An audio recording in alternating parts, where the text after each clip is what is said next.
किसी भी व्यक्ति को हायरिंग करते समय इन 7 चीजों को देखा जाता है। अगर आप 12th पास आउट स्टूडेंट हैं, कॉलेज ग्रेजुएट हैं, या फिर आप प्रोफेशनल हैं, और अगर आप अपने जॉब को स्विच करना चाहते हैं, या फिर आपका कोई बिजनेस है, आप अपने बिजनेस में किसी को हायर करना चाहते हैं, तो आपको सामने वाले बंदे के अंदर किन 7 चीजों को देखना चाहिए, तब उसको अपने बिजनेस के अंदर में लेना चाहिए। ये पूरा का पूरा वीडियो उन 2 तरीके के लोगों के लिए है जिनके पास खुद का बिजनेस भी है, या फिर वो किसी दूसरे के कंपनी में, किसी दूसरे की संस्था में, किसी दूसरे के बिजनेस में काम करके और अपना जीवन यापन करना चाहते हैं। वो संस्था चाहे सरकारी हो और चाहे प्राइवेट हो, हर संस्था में आप अपने आप को कैसे लंबे समय तक टिका करके रखें, और इतना ही नहीं, आप लगातार प्रमोशन पे प्रमोशन पाते जाएं और आपकी सैलरी दिन दूना रात चौगुना बढ़ती चली जाए और आपकी वैल्यू और आपकी इंपॉर्टेंस भी बढ़ती जाए। अगर आप ये सब चाहते हैं तो यह वीडियो आपके लिए ही है। चाहे आप कॉलेज ग्रेजुएट हो या 12th पास आउट होकर के आप डिग्री लेने जा रहे हैं, इन सारी बातों को ध्यान से सुनेंगे और ये सारे के सारे गुण आप अपने अंदर आने वाले 1 से 2 साल के अंदर अगर डाल लेंगे, तो किसी भी संस्था में अगर आप जॉब करने जाते हैं, तो या आपका कोई बिजनेस है उसमें किसी को आप अपने बिजनेस के अंदर में रखते हैं, तो दोनों जगहों पर ये सारी चीजें बिल्कुल फिट बैठती हैं। जब भी हम किसी भी व्यक्ति को अपने यहाँ काम के लिए हायर करते हैं, या आपको कोई दूसरा व्यक्ति कह सकते हैं अपने यहाँ रखने के लिए हायर करता है, तो वो आपकी डिग्री के अलावा इन 7 चीजों को जरूर देखता है।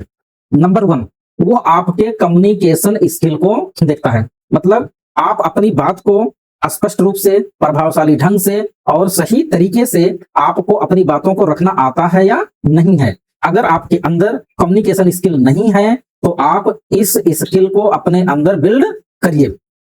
दूसरी बात, जब कोई व्यक्ति किसी कंपनी में खुद को जॉब पाने के लिए जाता है, या वो अपने यहाँ किसी व्यक्ति को रखता है, तो जो दूसरी क्वालिटी वो सामने वाले बंदे में देखता है वो है प्रॉब्लम सॉल्विंग एबिलिटी।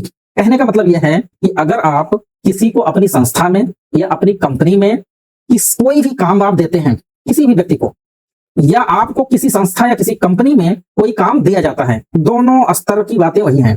तो क्या आपके अंदर प्रॉब्लम को सॉल्व करने की एबिलिटी है या नहीं है, ये वहां के संस्था के ओनर, मैनेजमेंट बहुत बारीकी से समझते हैं, तभी आपको हायर करने का डिसीजन लेते हैं। अगर नहीं है तो आप यकीन मानिए, मेरी इस बात को सच मानिए, उस संस्था या उस कंपनी के लिए आपके डिग्री की कोई भी वैल्यू नहीं है। चाहे आपके कॉलेज में 100/100 मार्क्स क्यों ही ना आए हों, उससे संस्था या कंपनी को कोई फर्क नहीं पड़ता है। संस्था या कंपनी को सिर्फ यह जानना होता है कि आप रियल लाइफ प्रॉब्लम को सॉल्व कर सकते हैं या नहीं कर सकते हैं। अगर आपके पास प्रॉब्लम सॉल्विंग स्किल नहीं है, तो इस वैल्यू को अपने अंदर बढ़ाइए और आने वाले 30-40 साल तक इसका मजा पाइए। नेक्स्ट जो क्वालिटी आपकी कोई भी कंपनी या कोई भी संस्था देखनी है, वो है टीम वर्क माइंड सेट का। कोई भी स्टूडेंट है वो अपने दम पर मेहनत करके, इंडिविजुअली वर्क करके बहुत अच्छे मार्क्स ला सकता है, लेकिन जैसे ही आप किसी संस्था में जाते हो, किसी कंपनी में जाते हो और आपको वहां पर वर्क करने को मिलता है, तो वहां पर पूरा ये गेम ही चेंज हो जाता है। क्यों? क्योंकि अब सवाल ये नहीं है कि आप अकेले कितना अच्छा काम कर सकते हो, बल्कि सवाल ये होता है कि आप पूरी टीम के साथ मिल करके क्या काम को कर सकते हो या नहीं। अकेले काम करना दुनिया का सबसे आसान काम है, लेकिन जहां पर अलग अलग सोच के लोग हों, अलग अलग नेचर के लोग हों, स्वभाव के लोग हों, और अलग अलग लोगों के साथ मिल करके एक लक्ष्य को अचीव करना सबसे मुश्किल कला है। और जो व्यक्ति इस कला को सीख लेता है, इस आर्ट को सीख लेता है, वह केवल दूसरों की संस्था या कंपनी में ही नहीं, बल्कि अपने बिजनेस में भी वो सफल होता है। इसलिए अपने अंदर टीम वर्क एबिलिटी आप विकसित कीजिए, ताकि आप लोगों के साथ मिलकर के काम भी कर सकें और सही तरीके से लोगों से अपने लिए काम भी ले सकें। यह एबिलिटी अगर आपके पास नहीं है, तो आप कॉलेज में 2 साल 3 साल चाहे बीटेक कर रहे हो, चाहे एमबीबीएस कर रहे हो, चाहे पॉलिटेक्निक कर रहे हो, डिग्री कोई भी ले रहे हो, 2 से 3 साल 4 साल का जो भी कॉलेज का टाइम है, उस टाइम में आप अपने अंदर इस वैल्यू को बढ़ाइए। नेक्स्ट क्वालिटी जो कंपनियां देखती हैं वो है एडाप्टेबिलिटी।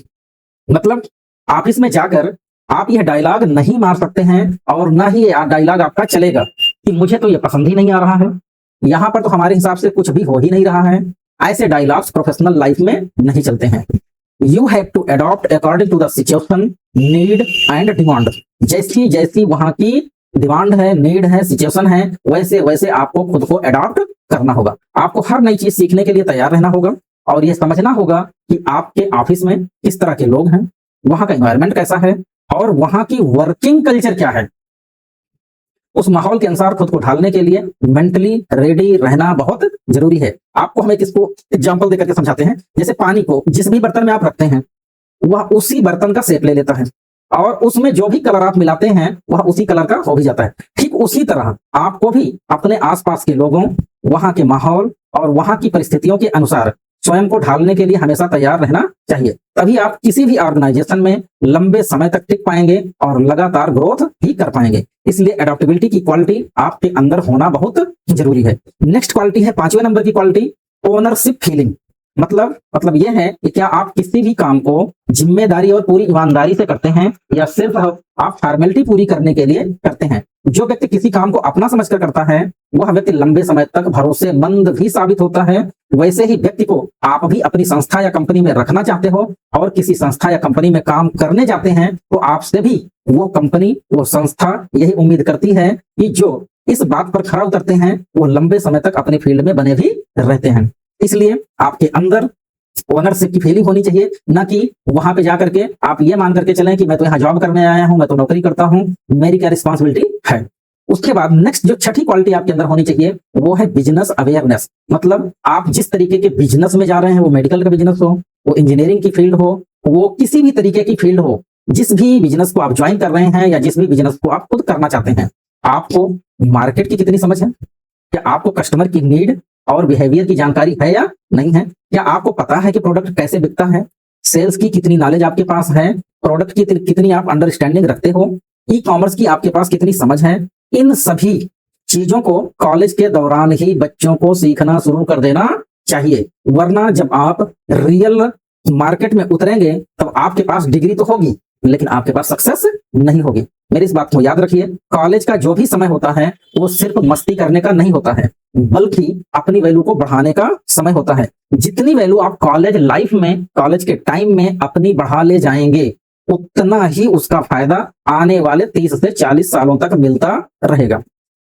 जो 7th क्वालिटी कोई भी कंपनी, कोई भी संस्था किसी भी हायर करने वाले व्यक्ति के अंदर देखती है, वो ये देखती है कि जिसको मैं हायर कर रहा हूं उसके अंदर प्रोफेशनल एटीट्यूड है या नहीं है, कि आपके पास एक अच्छा ड्रेसिंग सेंस है।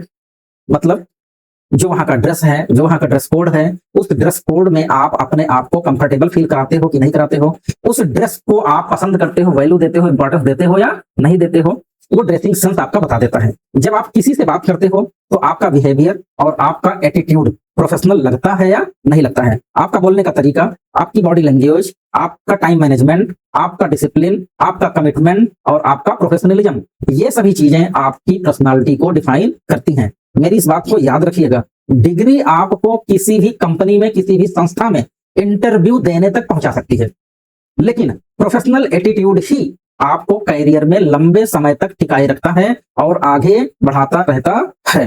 तो ये 7 क्वालिटी आपके अंदर होनी ही चाहिए। इन 7 क्वालिटी को विकसित कर लेंगे तो आने वाले 30 से 40 साल तक मजे करते रहेंगे। थैंक यू, फिर मिलते हैं किसी दूसरे वीडियो में।